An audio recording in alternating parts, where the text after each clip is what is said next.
This video shows you how to close all apps at once on your Samsung Galaxy S25 Ultra using a quick and easy method. If your phone feels slow, battery drains faster, or too many apps are running in the background, this trick can help improve performance in just a few seconds. Follow these simple step-by-step instructions below. First of all, go to the home screen. Make sure your phone is active and ready to use.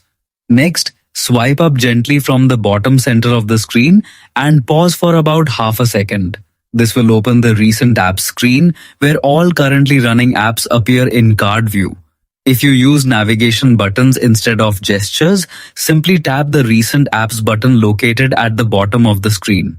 The icon usually looks like 3 vertical lines or small stacked bars. Now you will see all apps running in the background. Scroll left or right if you want to review them individually. To close everything instantly, tap the Close All button located at the bottom of the recent apps screen. All background apps will be cleared in one tap.